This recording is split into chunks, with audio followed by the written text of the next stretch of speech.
Today,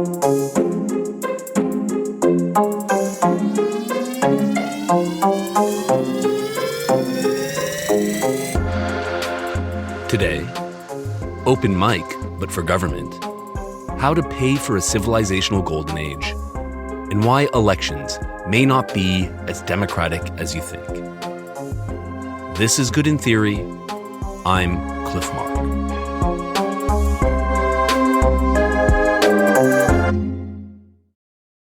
If you have ever heard the phrase, the glory that was Greece, it was probably about Athens.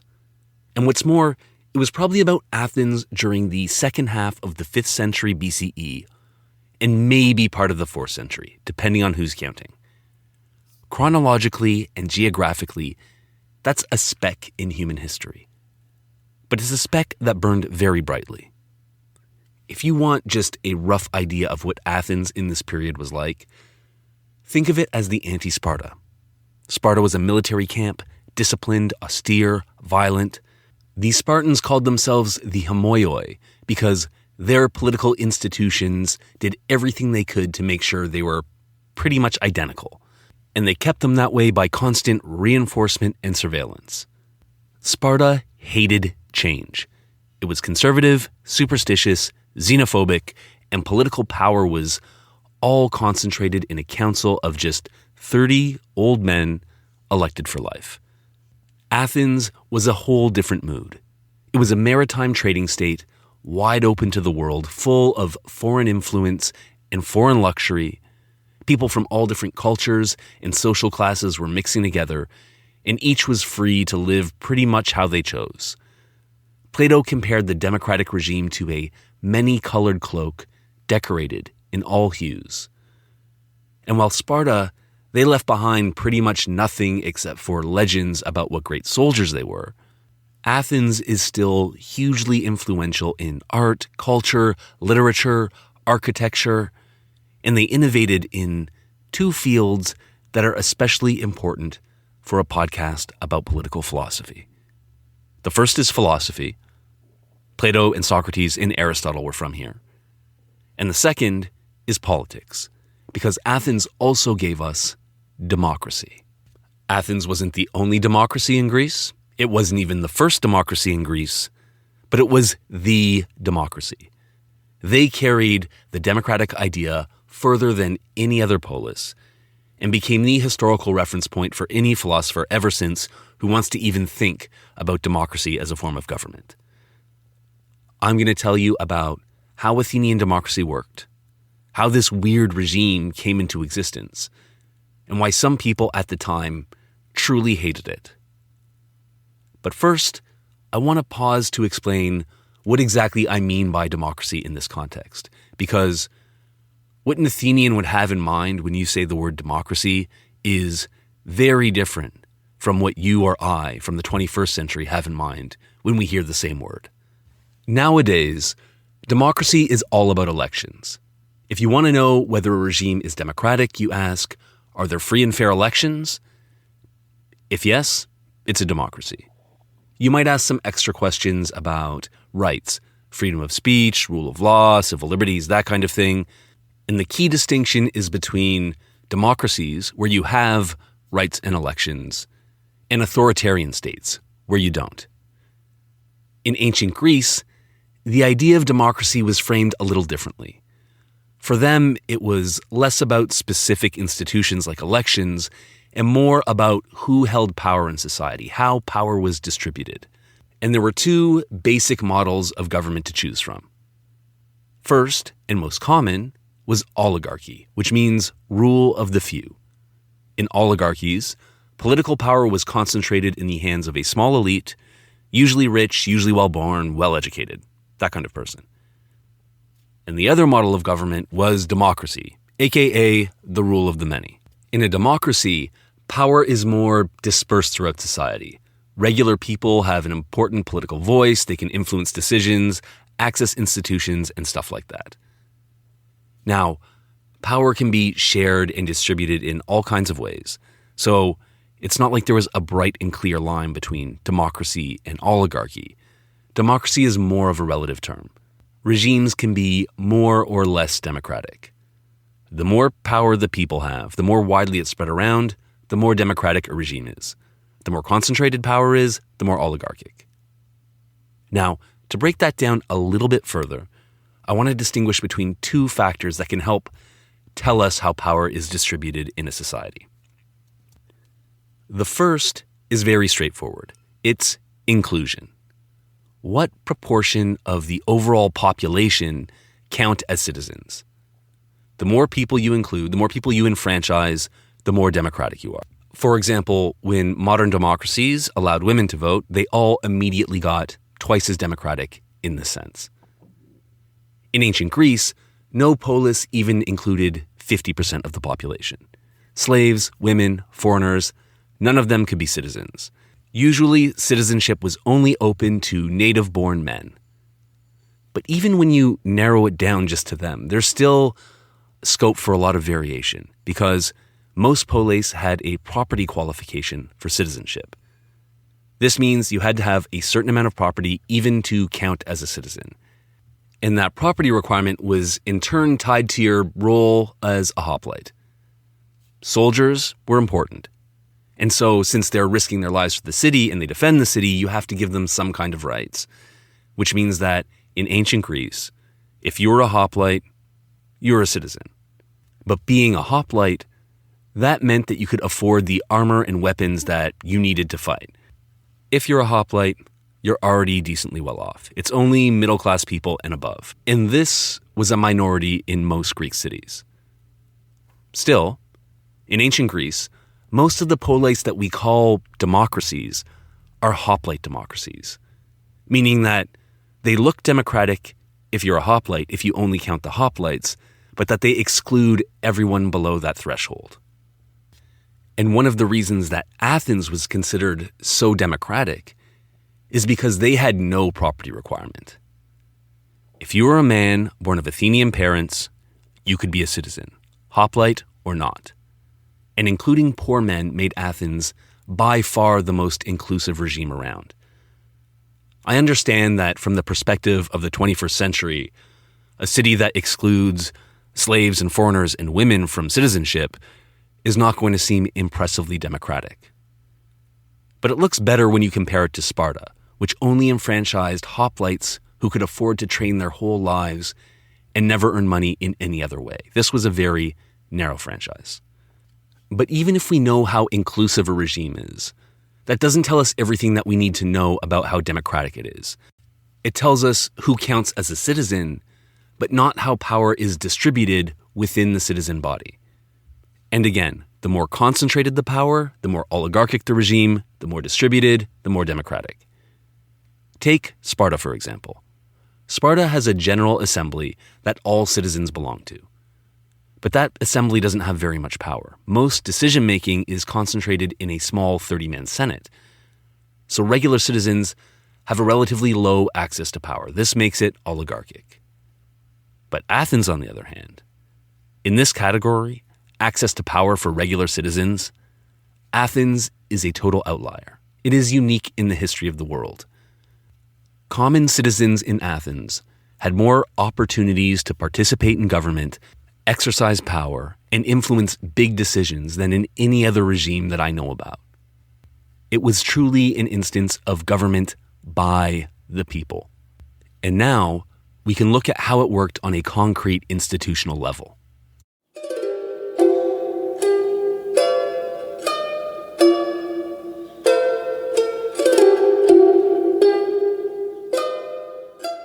If Sparta's institutions were all guided by the goal of making the city into a giant killer beehive, then the institutions of democratic Athens were designed to put the people in power and to keep them in power by preventing any kind of elite takeover. To catch the overall style of Athenian democracy, think amateurism. Think back to the apology episodes when I talked about Athenian justice, how there were no lawyers. Both the prosecution and the defense were just these citizens presenting their own cases, and the untrained jury acted as judges. The whole Athenian regime kind of worked like that. But first, let's talk about the assembly. It was called the Ekklesia, and it was the ultimate political authority in Athens. The Athenian assembly didn't have an elder council telling it what it could or couldn't do. It decided on the laws, the taxes, when to go to war, when to make peace, which missions to run. It decided on public works projects, religious policy, and it audited all the public servants. It was a lot of work, so the assembly was in session all the time. There were 40 set meetings every year, but there was always more because things would come up. The group met on a hill called the Pnyx, where you could fit a little over 6,000 guys. And Athens had 50 to 60,000 citizens, so obviously not everyone could show up at once, but it was first come, first serve. That meant that any citizen could turn up on any assembly day and participate. And participate doesn't mean just watching or voting.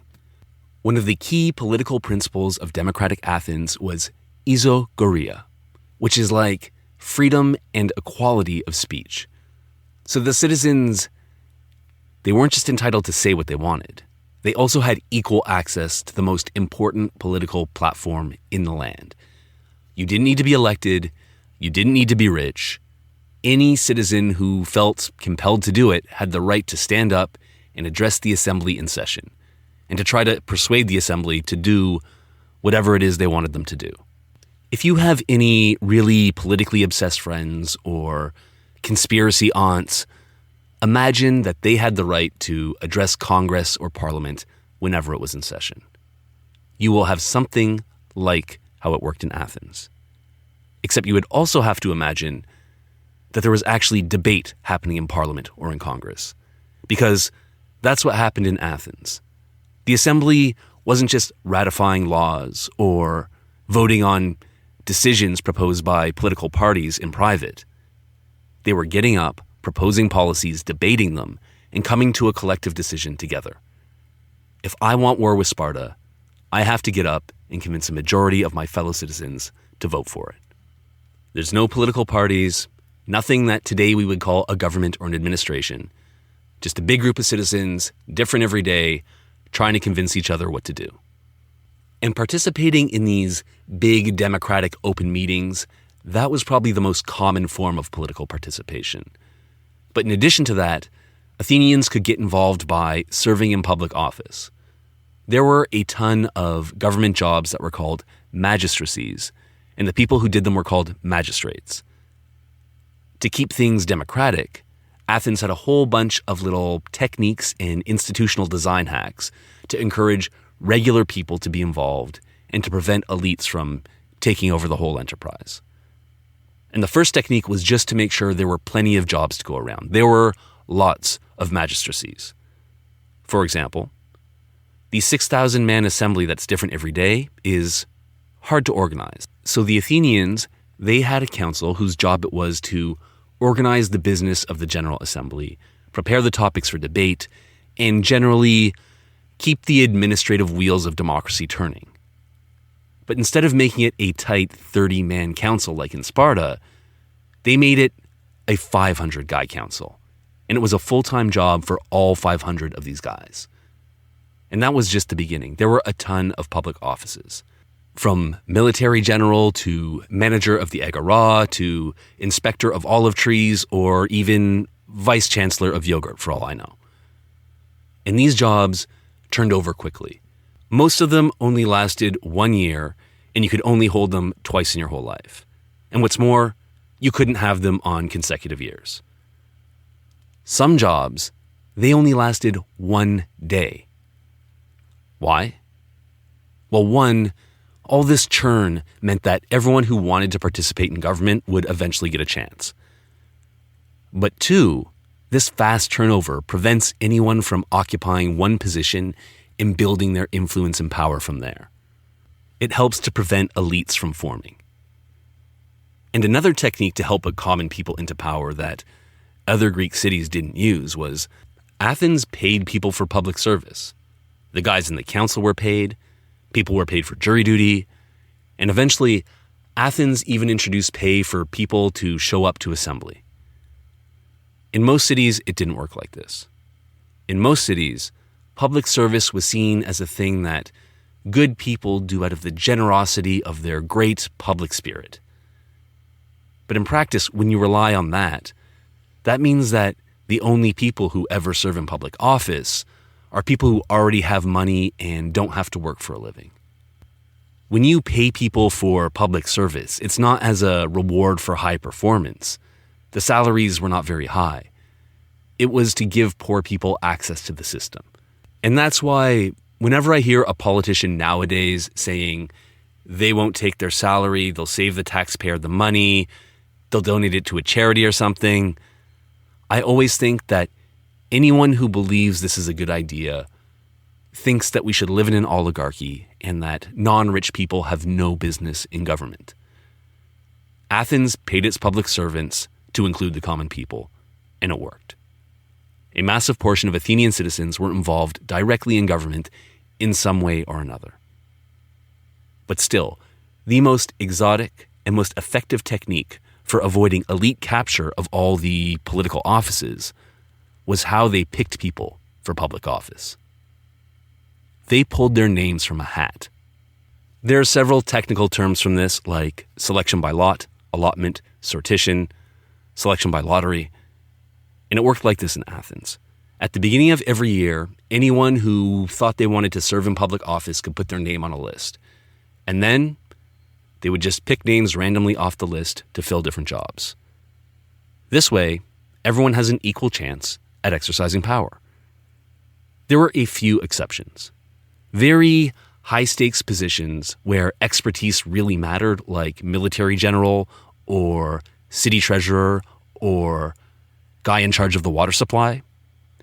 These positions were elected. But wherever possible, the Athenians used the lottery method. And this looks weird from the modern perspective. We're used to professional politicians and professional civil servants.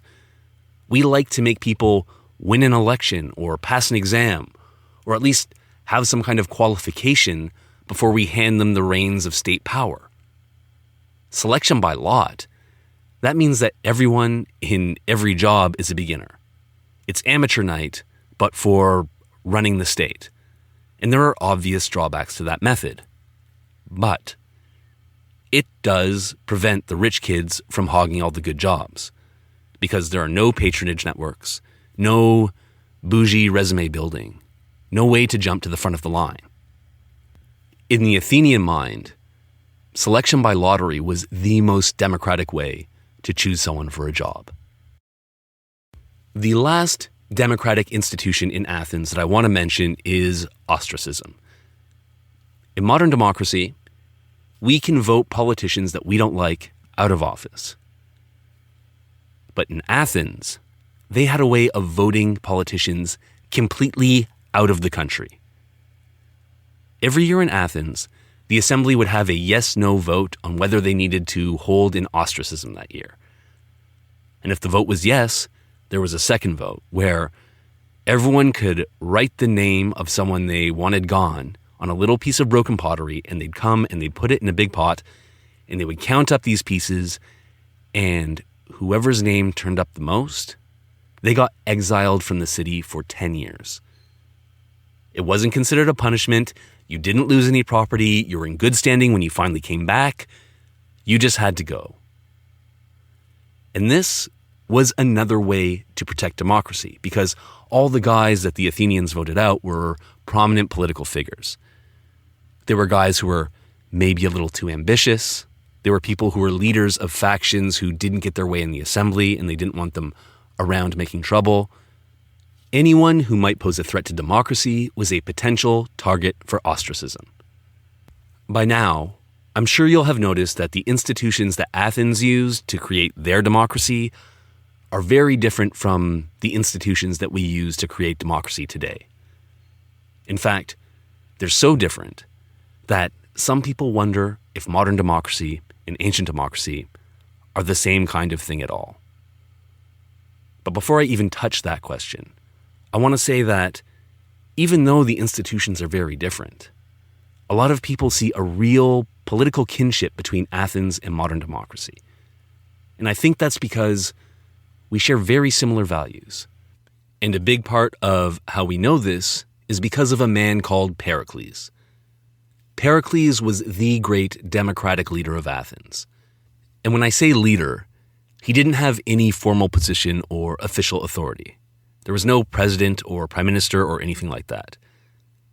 Pericles was a leader because he was really good at standing up and convincing the rest of the city that they should go along with his ideas.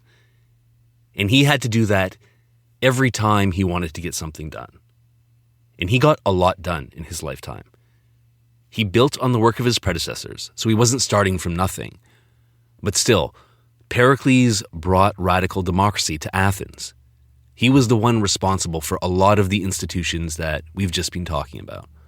Lowering property requirements for public office, pay for juries and magistrates, all that good stuff.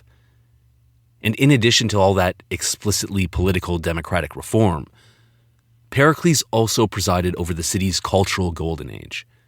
Socrates, Aristophanes, Phidias, the Parthenon, all that stuff happens on Pericles' watch.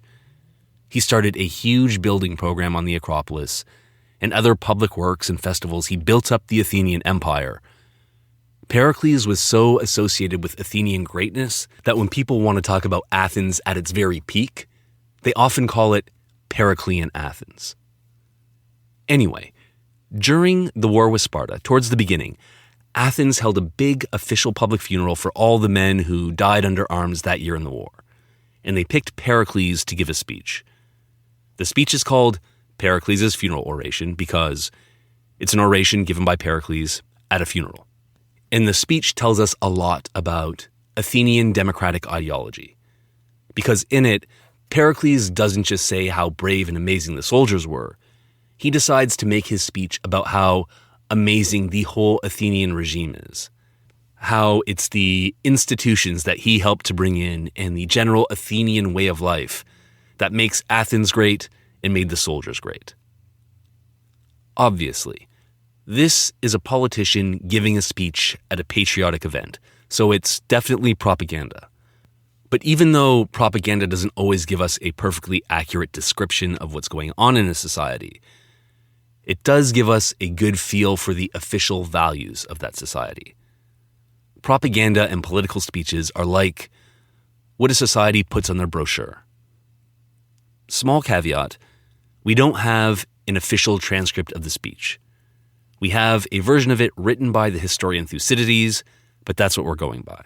And if you go and read it, it will sound very familiar. I can easily imagine a modern democratic leader making a quite similar speech if they were trying to big up life in the free world compared to a totalitarian enemy. For Pericles, the enemy is Sparta, and the comparison between the two cities runs through the whole speech. The Spartans, they live their whole life basically doing military drills, eating gruel every night in the mess hall, and having every little aspect of their lives watched and controlled. But in Athens, says Pericles, people grow up free and happy and they have an appreciation for beauty and philosophy. There are public games and festivals and private luxury. People live pretty well. They have nice houses. The city is open to the world and all the riches that that brings. And despite having a much nicer life than the Spartans, the Athenians are still just as tough as them. Tougher, actually, says Pericles. And whereas the Spartans are brainwashed and blindly follow whatever their leaders say, the Athenians are reasonable. They deliberate together and they think before they act. And in their own lives, Athenians are free to live however they like without being judged by their neighbors. There are some things in the speech that really wouldn't work nowadays, but as a whole, it reminds me of American Cold War propaganda, where life in the free world is compared to the miserable Soviet system. And there's one point in Socrates' speech that I want to highlight, and that is that, right near the beginning, Pericles, he makes a point of saying that in Athens, wealth and birth do not matter at all to advancement.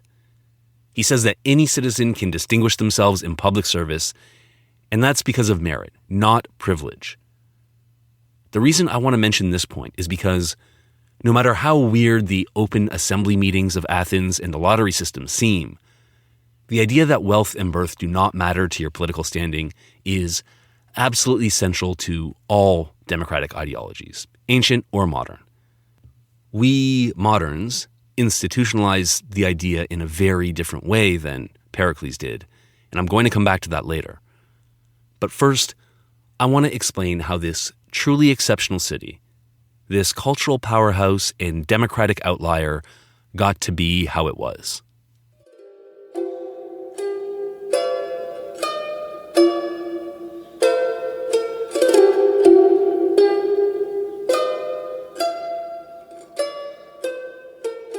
The history of the Athenian polis started like all the other ones, in a struggle between a traditional aristocracy that dominated politics and a rising hoplite class. The first big event where this struggle kicks off is in 594 BCE. That's around 140 years before Pericles comes along. Anyway, this struggle is going to last nearly a century. A ton of really interesting history happens. There's rampant debt slavery, civil conflict. There are waves of progressive reform and then conservative reaction. There's even a pretty good tyrant who comes in and takes over for 30 years to defend the rights of the hoplites. There are rebellions and foreign interventions and coups. And in 507 BCE, 90 years later, a guy called Cleisthenes comes in. He kicks out his Sparta-backed rivals. He brings in the common people on his side, and he completely reorganizes the Athenian constitution. He does it in such a way that breaks the power of the aristocracy, and everyone agrees that he is the one who brought democracy to Athens. But at this point, Athens is still a hoplite democracy. Power lies with the hoplite class. Everyone below is more or less excluded. This isn't the supercharged radical democracy we were talking about earlier. That comes when Pericles comes on the scene 50 years later. How do we get from here to there? Well, in order for Pericles to do what he did, he needed a lot of money. Because having a cultural golden age isn't cheap. You need to pay for all the festivals and the infrastructure and the art, the big building programs, the temples, the public theaters, the baths, the gymnasia, everything. And never mind just having a society that's rich enough to pay for and appreciate art and philosophy and all that. But when you take all those costs of the cultural golden age and you make that golden age democratic, it gets even more expensive because now you need to pay all those magistrates, the 500-man juries. Democracy is expensive. So where did Athens get the money? Unlike Sparta, they didn't conquer a vast territory and enslave all the inhabitants. But they did have a unique economic development that fed into the political development. This is going to take a minute, but stick with me because maybe one day you'll want to have a democratic golden age. Step 1, Athens found a bunch of money. Athens found some very rich silver deposits on their land, and they mined it using very cruel forms of slavery, but it gave them an initial pile of money to work with. And then they made a bet that paid off big time and eventually led them down a democratic road. In 483 BCE, about 20 years before Pericles and his mentor Ephialtes get through their first big democratic reform package, the assembly is trying to decide what to do with all the silver they found. And a guy called Themistocles, he stands up and he argues that instead of doing a direct payout to all the citizens, Athens should invest the silver in building a navy. Because having a fleet could be really handy, especially if the Persians, who just invaded a few years ago, decide to come back. Themistocles wins the argument, he persuades the assembly, and they build a fleet initially of 200 triremes. A trireme is a giant 200-man rowboat that had 3 levels of rowers, that's where the tri comes from, and how they work is there's a bronze ram on the front of the boat, and you row into the hulls of other boats, put holes in them, and sink them. 3 years after Themistocles convinced Athens to build the fleet, the Persians do come back. And that's when you get the 300 Spartans at Thermopylae, fighting off the Persians for a few days. The Spartans get all the movies and comic books, but those guys actually lost. In the end, it was Themistocles and the Athenian navy that finally sunk the Persian fleet and sent Xerxes back to Persia. Huge victory. The navy is covered in glory. And now Athens starts a big alliance called the Delian League.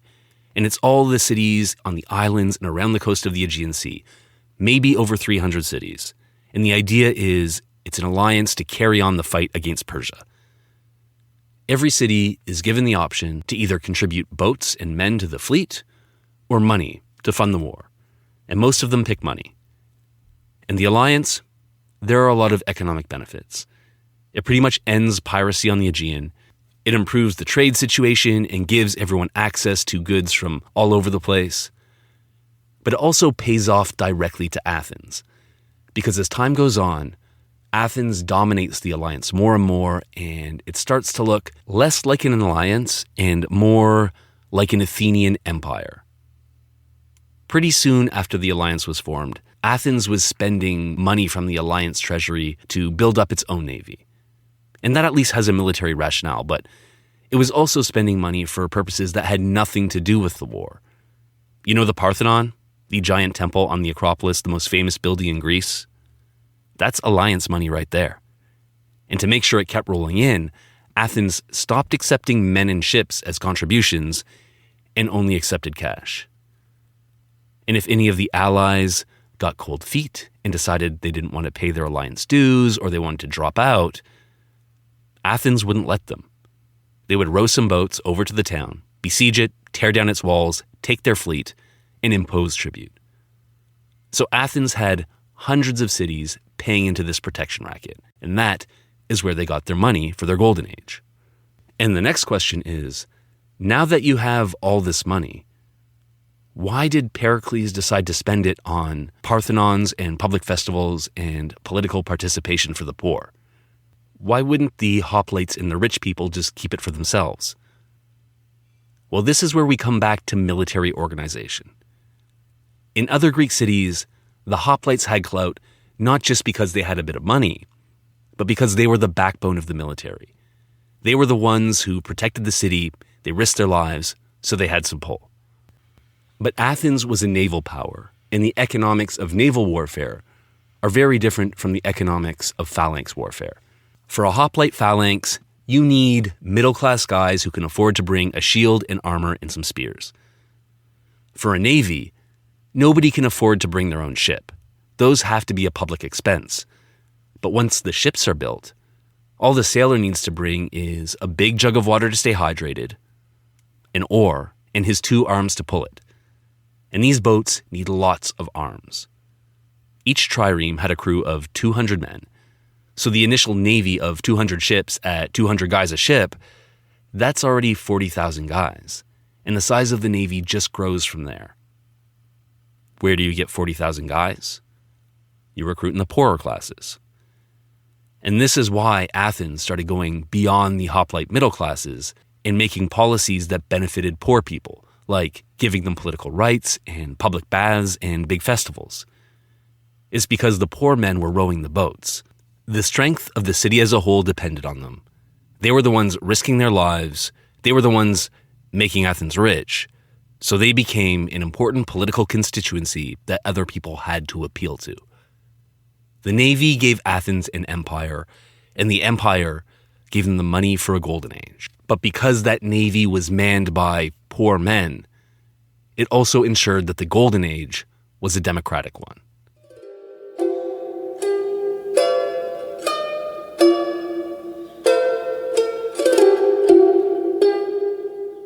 Athenian democracy, at least the picture of it that Pericles presents, I think looks pretty good to modernize.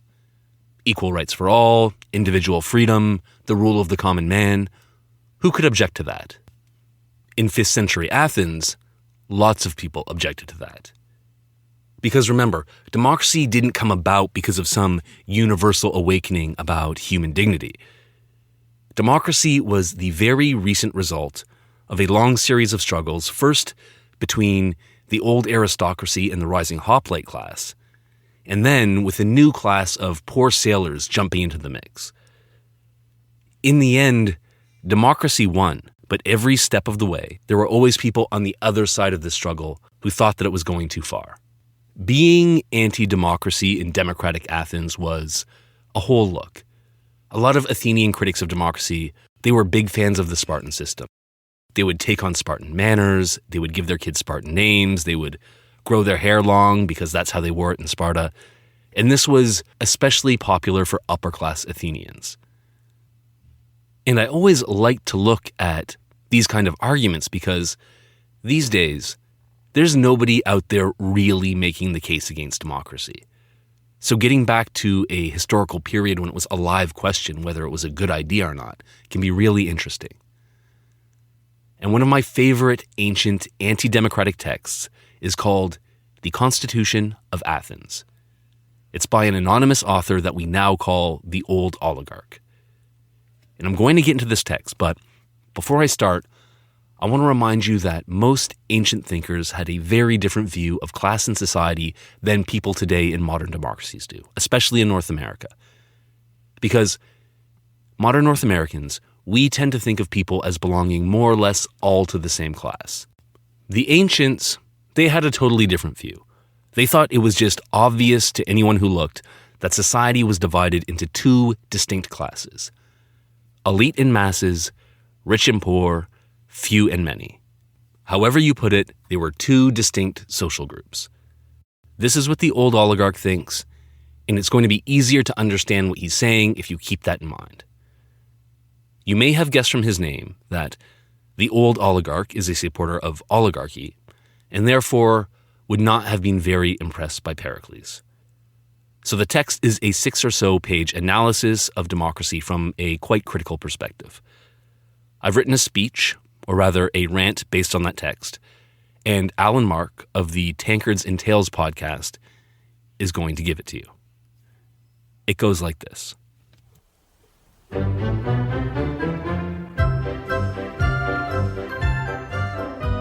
Athenian democracy is the strongest, most stable, most self-reinforcing system of bad government that I've ever seen. The rabble say and do whatever they want, and they profit from all the public offices except the ones that actually matter, like generalships or cavalry commands. Those they leave to the betters. But generally the poor get more than the hoplites, the wealthy, and the good men do. Fair enough. They're the ones rowing the boats, crossing the sea, and shaking down our allies for tribute. They're the reason Athens is strong and rich. But when you put the masses in charge, you get exactly what you'd expect. Bad government by unworthy men. The better element of all societies rightly despise democracy, because good people care about having a good and just society. The rabble only care about getting what they want. They are ignorant, uneducated, and their poverty leads them to disgraceful behavior. Decision-making under democracy is utter chaos. Athens governs itself by inviting literally anyone off the street to come in and persuade the assembly. And they can be persuaded by someone else the very next day. This seems completely insane. Because if you want good government, you're going to leave the speaking and the laws to good people. Intelligent, educated people. But that's the key to understanding democracy. They don't want good government. The mob profits more by listening to wicked men who pander to them than to good ones. If Athens put its best citizens in charge, the first thing that they would do is end popular rule and put the mob back in its place. Democracy is nothing more than letting the worst people dominate their betters. It's politics flipped upside down, and it's not just their politics that are upside down. Their entire social order is anarchy. Slaves and foreigners run free and live in luxury without fear. They look you right in the eye, and you aren't even allowed to beat them. It is my personal theory that the reason you're not allowed to beat other people's slaves in Athens is because the citizens are so ugly and badly dressed that you can't tell them apart from slaves. Athens is crawling with foreigners and the luxuries they bring in from around the world, and all this mixing has completely corrupted the Athenian character. Every Greek city has its own specific dialect and style and way of life, except Athens. From the words they speak to the slop they eat, Athens is nothing but a motley hodgepodge from across the world. But this is nothing compared to how they spend money. Everyone knows that the poor people cannot afford feasts and sacrifice and temples. That's the natural order of things. But in Athens, they have them all. Athens has twice as many festivals as any other city. They have public temples and baths and wrestling gyms and changing rooms, all at the public expense. And who do you think uses these? It's the poor! Who get everything they want? The poor! And you know what? I can't blame them. The rabble want to rule and to be free. A vile democracy is the only regime that will let them do it. I enjoy the old oligarch. He's completely open about his contempt for the lower classes, and that's rare nowadays. And he combines that with arguments that I feel like I hear all the time. Too many foreigners, too much public spending, no respect for old hierarchies. He's kind of like this exaggerated caricature of a snobby conservative, and I find him funny for that reason. But he's not here just for comic relief. He raises an important point about class and democracy that I want to talk about. Like I said, pretty much everyone in ancient Greece took it for granted that there were two kinds of people in the world, the few and the many. The few only included people who were wealthy enough to be hoplites or had more, and usually it only included the wealthier hoplites. But it wasn't just that the few had more money in the bank. Most people thought that the many and the few were different kinds of people. You could tell them apart. The few were smarter, better educated. They had better families. They were more virtuous, smarter. They were better looking. They were just better. The many, that's everyone else. The nobodies, the rabble, the rowers, the poor. When someone says the people in ancient Greece, this is usually who they're talking about. The Greek word for the many was hoi polloi, and it wasn't a compliment. At the beginning of the episode, I said that whether a regime was a democracy or an oligarchy depends on inclusion and access to power, how power is dispersed in society. But the old oligarch brings out another class dimension. The way he sees things, the choice between democracy and oligarchy is a simple choice between which group is going to rule. Either you have an oligarchy, and the wealthy dominate the poor, or you do it the other way around. To a guy like the old oligarch, Athens, like everywhere else in the world, is divided into decent people and trash. And democracy is the name of the regime that puts trash in charge. This is why the old oligarch doesn't like it, and he was not at all alone in this view. It was pretty common, no matter what side you were on, to think that politics was class war, and that democracy was the poor winning. But if you go back to that speech by Pericles that I was talking about, none of this stuff really comes up in the same way. Pericles knew about the class divisions in Athens, but he downplays them. He presents an alternative vision of society where politics isn't about class war. This may still be aspirational, but he has this idea that even though there are inequalities in wealth, politically, everyone can still be equal. Everyone can have the chance to advance and to distinguish themselves and to exercise power, and everyone can pull together for the common good. And the last question I want to ask today is, whose side are we on? As residents of modern representative democracies, are we with Pericles, who thinks that wealth and birth shouldn't matter to political status and that anyone should be able to participate? Or are we with the old oligarch who thinks that the hoi polloi should be kept completely out of politics? Ideologically, the answer is obvious. The ideas of equal rights and that birth and wealth should not matter to your political standing are absolutely central to modern democratic ideology, so our hearts and minds are with Pericles. But institutionally, the answer is a little more ambiguous. Modern and ancient democracies have very different ways of taking the democratic ideal of political equality and turning it into a reality. In modern democracy, We use elections. That's the test. If you can vote in free and fair elections, then you live in a democracy. And good for you, because nobody wants to live in an undemocratic regime. But that's not how Athens did it, obviously. They gave out public offices literally at random, and they made all their major political decisions in giant town hall meetings where any citizen had the equal right to speak. And probably you can think of some pretty obvious reasons why we don't do it that way anymore. First of all, direct democracy with millions or hundreds of millions of citizens is just impractical. We can't all get on the same hill and talk. But even if we could, I don't think most people would be comfortable with the kind of amateurism that the Athenian system brought.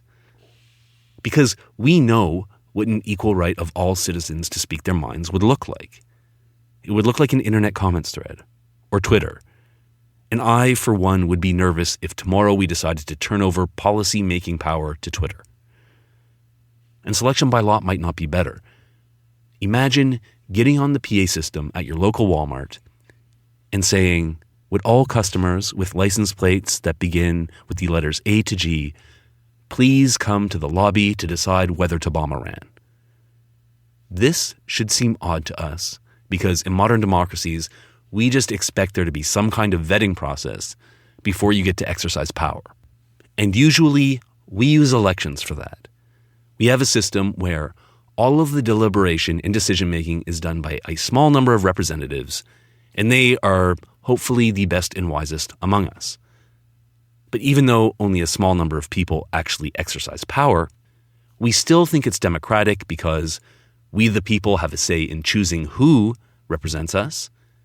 And even though we don't all get to exercise power like the representatives, we all have an equal opportunity to become representatives.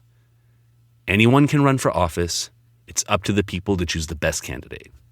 It's political equality topped with a little bit of meritocracy. And the key point of it is that just like in Pericles' Athens, birth and wealth are not a barrier. At least that's the theory. But the ancients had a different theory. According to their theory, elections weren't democratic at all. They were oligarchic because elections give huge advantages to elites. Why did they think this? Well, what does it take to run and win a democratic election campaign? Time, money, fame, connections. These are all things that the few have and the many lack. Elections, on this view, give the masses a choice between which of their social betters will rule them, but they never let the masses rule themselves. So which theory is correct in our case? Are modern democratic elections the best way we have of realizing political equality in large-scale societies? Or do they just guarantee that the few will always dominate the many? There are plenty of ways to answer this question, but I'm just going to keep it really simple and look at the leaders of English-speaking democracies near me. The current UK Prime Minister, Boris Johnson, he went to Eton, and that is probably the poshest school in the world. Then he went to Oxford. The American president is a famous rich kid. And in my home country of Canada, we have 3 levels of government. So I'll start at the top and work down. Our Prime Minister, Justin Trudeau, is the son of one of our most famous and popular previous prime ministers. He's the closest thing we have to Canadian aristocracy. The leader of my provincial government in Ontario, Doug Ford, he's the son of another successful provincial politician and the brother of a former mayor of my hometown, Toronto. And the current mayor of Toronto is a lawyer and former corporate executive called John Tory. And he's the son of another John Tory who founded a big law firm and was an exec at the same corporation. And he was the son of another John Tory who also founded a law firm who was the son of another John Tory who ran one of the biggest insurance companies in the province. The family is on Wikipedia, and it's a line of posh boys that goes all the way back to before Canada was a country. So if there is a category of rich, well-born elites in this world that we could fairly call the few, all of these politicians are part of it. And the reason they have power isn't because they use their personal fortunes to corrupt the system. Pericles would say that's how the system works. Elections, by their very nature, favor the rich and the famous and the well-connected, and they exclude the poor and obscure. He would tell us that if we were at all serious about our government by the people rhetoric, we'd let the people actually govern themselves, and we'd fill our public offices by lottery. Pericles would take a look at our so-called democratic institutions, and he would say that, far from being democratic, they're actually very well designed to help the few dominate the many. And the old oligarch, he would say exactly the same thing, but he would add, very well done.